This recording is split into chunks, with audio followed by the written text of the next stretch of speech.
Ladies and gentlemen, thank you all very much for being here today. Today is all about celebrating our wonderful new patrons. Before I introduce you, I'd just like to say a few words about who we are and what we do, for those of you that don't already know. The Welsh Academy of Art has been running for almost 3 years. It began under a different name with just 4 students. Happily, numbers grew and afforded me the opportunity to take on what is now called Cymru Studios with Lee Wright, and is now home to both the Academy and Lee Wright's print studio. So now we are well on our way to becoming a fully fledged academy, creating new associations and informative events, helping us on our way to making our own small change to the path of art education in this country. The traditional techniques practiced by the old masters are what we value at the Academy, working from life and using natural light as far as possible. These are the themes drummed into me in Florence by my tutor Charles Cecil. He also stressed the importance of the passing on of this knowledge to ensure that successive generations of students will continue this legacy into the future. Painting and philosophy are, of course, closely related. Being a painter, I often find it hard to articulate in words what it is that I mean. Works of art should, after all, speak for themselves. But I do find great comfort and reassurance in philosophies that communicate the very essence of what it means to be an artist, or what it is that we are trying to achieve through creating works of art. So, ladies and gentlemen, it is a great honour and a privilege to introduce you to our new patron, Professor Scruton.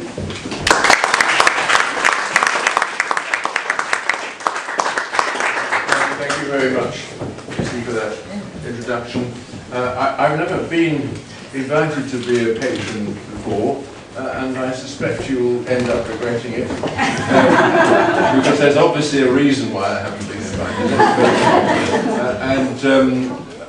I noticed, as I said, that the thing is being filmed, and that some of the sexist, racist, etc. remarks that I make along the way will get onto YouTube eventually.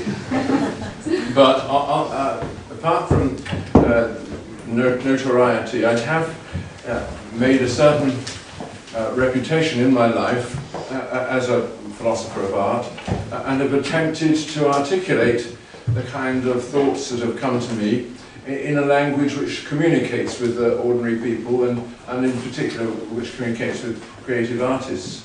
I've,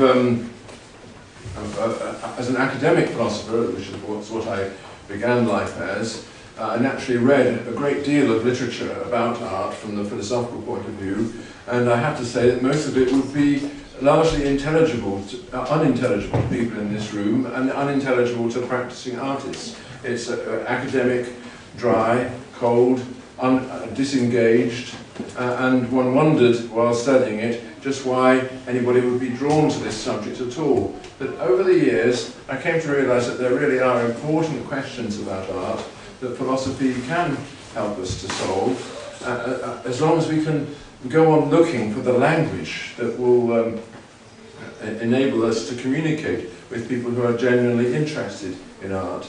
Now, I have no great knowledge of the visual arts. I did some work in architecture at a certain stage, and I know quite a bit about music and literature.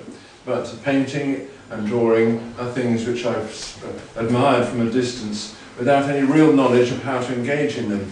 But like everybody who's been brought up in the world in which we now live, in particular during the post-war period in Britain and the West generally, I was aware that people were presenting as works of art objects which would never have been called art unless somebody had actually given them that label.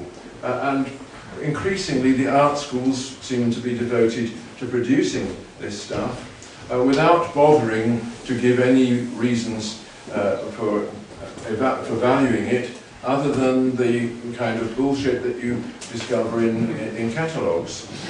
And a new language for the description and recommendation of art has emerged, language which nobody can understand, but which has as its main message that I, the artist, have this huge and important self, and I'm going to express it.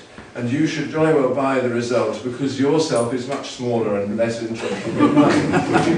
And this self-centeredness of modernist art, I think, is something which strikes all of us as soon as we enter a room of it. Obviously, it goes back to a certain tradition. People like Jackson Pollock, who first hit on this wheeze of just doing anything and then calling it me, had a certain audience that was naturally impressed by this, because they thought that they'd never understood the art before. You know, it was just a matter of splashing around. That's great. But the first time it's done, it looks interesting. The second time it's slightly less interesting, and in the end it's not interesting at all.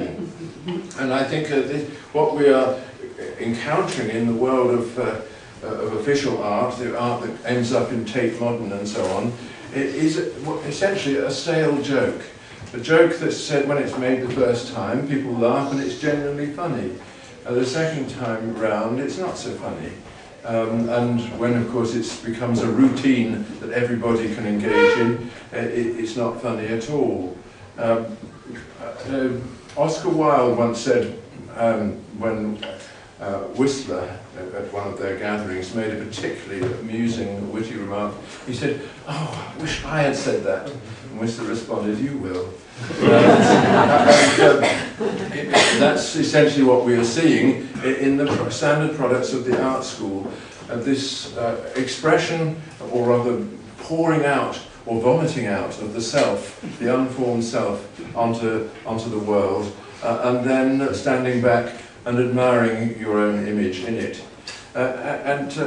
It's great to have encountered in recent years people of the younger generation who are rebelling against this. And of course Lucy and her colleagues are among these people, rebelling for several reasons, but first of all because they recognise that it's all right to express yourself if you've got a self to express.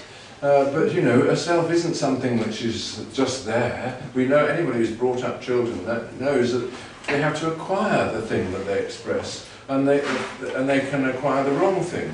It's something which is shaped and formed over time, and must be shaped by, first of all, discipline, and secondly, respect for other people. There's a disrespectful quality about so much modern art, which I think is one of the things that is most offensive about it. So the self has to be formed and shaped by your encounters with others, and that means learning to respect other people and learning to respect the discipline from which your art is supposed to descend. Now, I think this is perhaps, insofar as I have any thoughts about this is what I most want to say. Something that was pointed out by John Ruskin in his famous studies of modern painters in the 19th century, that great 6-volume work, not all of which is worth reading, but much of it is worth reading, we have, in order to paint and record the world as we see it, we have to learn to see it. We don't see things just like that. Of course, you get impressions of things, and you confront things which surprise you, and you want to record them, but actually to see what is there is in itself a work of discipline. Learning to perceive all the details of an object, how it stands before you, and how you stand before it, how it relates to things in its surroundings, how it harmonises with or clashes with its surroundings, and so on. These are very important facts about our world, and art is there partly to record these facts and make it possible for us to live with these facts, you know, to live with the world that we observe and the beauty of which we can perceive and record. So learning to see is the first and most important thing that a painter or a drawer or any kind of artist should engage in. But to learn to see things, you must first learn to record them. And to learn to record them, you must also learn how to put your own emotions, your own perceptions, and your own way of being in the world into the thing that you're trying to record. You have to put yourself into things and things into yourself. And that's what the discipline of drawing is all about. I think this is actually something which relates not only to painting and drawing and the things that the Welsh Academy is setting out to teach, but also very much to architecture, to gardening, to all the other ways in which we, as it were, shape the world according to our own interests in it. One of the important changes in our lives, the lives of my generation, is the change from the old ways of building things, exemplified by this room, to the new ways in which people build things by designing them on a computer, design a bubble or a gadget like Zaha Hadid, and drop it into the middle of a city and look at the ruin that results. You know, architects used to learn, before they learned how to make a building or to draw a ground plan, they would learn to draw the shadow on a Corinthian capital in the middle of the day. You know, that is a huge achievement to do that. Most people in this room, I'm sure, couldn't do it. But by learning such things, you learn exactly what's the weight, the visual weight of a piece of a building is, how it relates to the column underneath it, how it supports the architrave above it, how the shadows fall across the whole combination. How, in other words, you've learned to compose out of parts. And it's no different from music in that respect. Even a simple room like this, if you look at it, just look around it, you'll see that it's composed. Not just the proportions, but every little detail, the mouldings around the doors and at every juncture, horizontal and vertical, have a meaning, and they harmonise because they fit. So it's put together out of meaningful parts. It's not a great work of art, but that is neither here nor there. Look at most of the modern buildings that you see, like the things that have recently been put up in Newport, which I encountered to my horror today, and you will see something completely different. Something that's designed on a drawing board, projected upwards with isometric drawings so as to have one floor after another, all squares and computerized proportions, and that's it. It's built by someone who's never learned to look at the world and therefore has never been able to anticipate the disaster of the things that he does when they actually occur in a street. So I think these disciplines that are taught in art schools are disciplines relevant to all of us who are engaged in creating a world for ourselves through building, gardening and all the other things that we do, decorating a room, laying a table, all the ways in which we make ourselves, as it were, publicly available to each other. So I think an art school ought to begin with this kind of discipline, and that's, of course, as I understand it, exactly what the Welsh Academy represents. The discipline that makes self-expression possible. So instead of saying, I may get you wrong here, Lucy, but I imagine instead of saying to the incoming student, now you express yourself, here you are, you say, stop expressing yourself and learn how to see the world, and then eventually you might be allowed to express yourself when you have an agreeable self to express.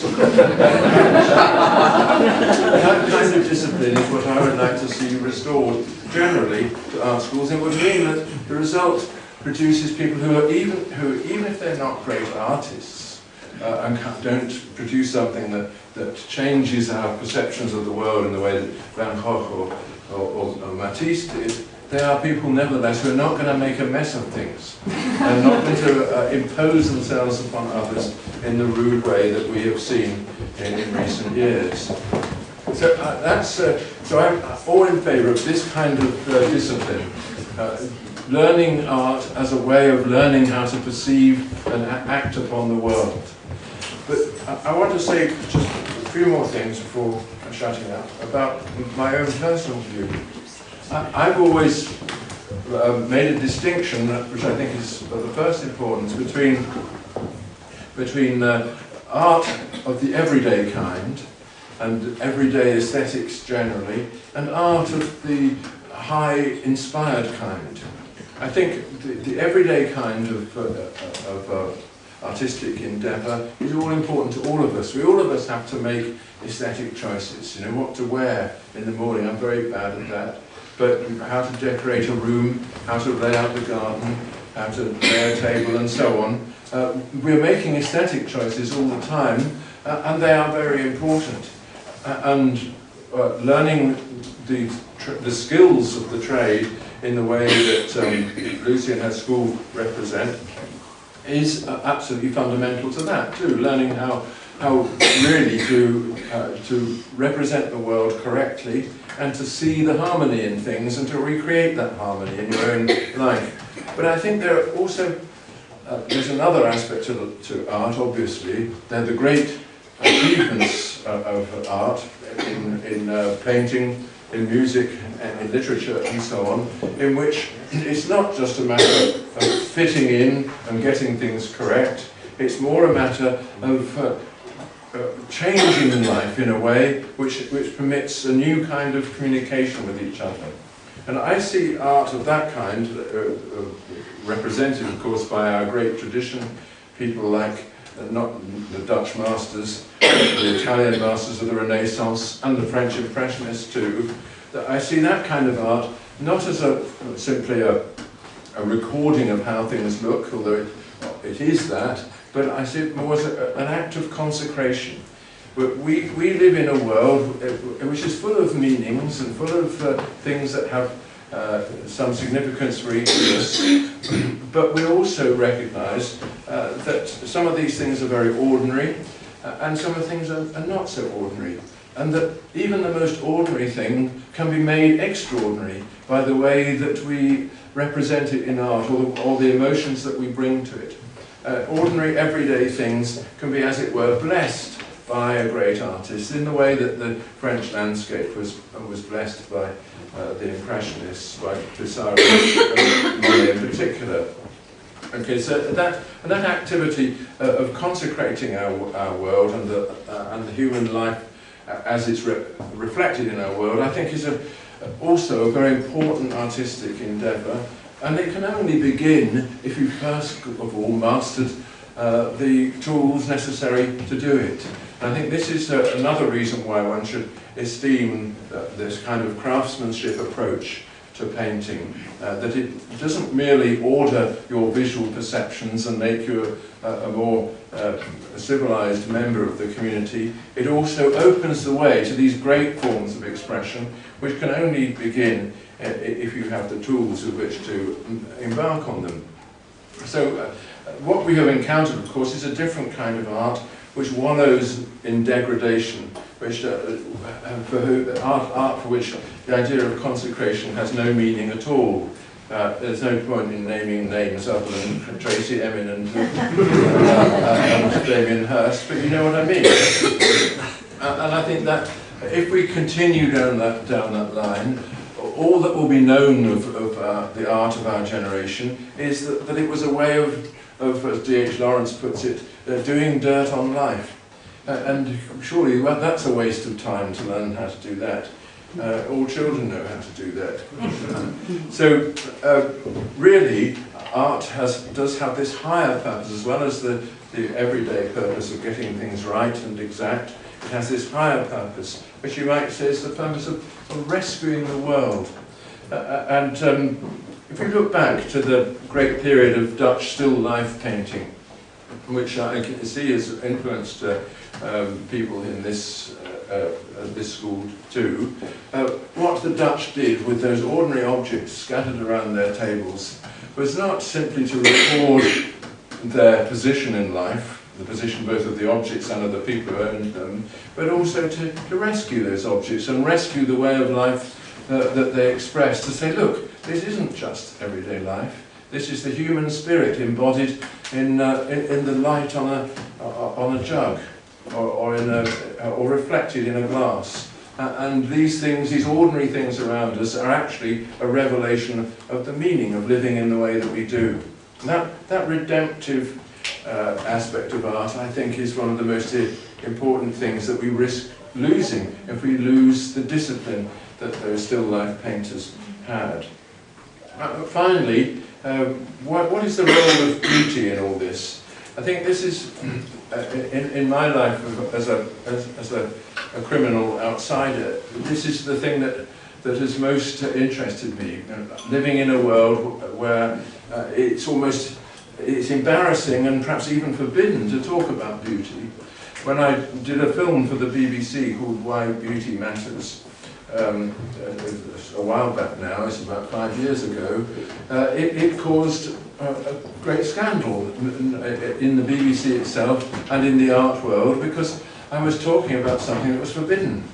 You're not allowed to talk about beauty. That's something sentimental. It's on the verge of kitsch all the time. It's a kind of offence against the true discipline of art, which is one of transgression, offending people, pushing the boundary, making people uncomfortable. That's what it should be. Whereas I was talking about this other aspect of art, which is about making people comfortable, bringing them home, telling them that the world in which they live is a good place to be, provided they make it so.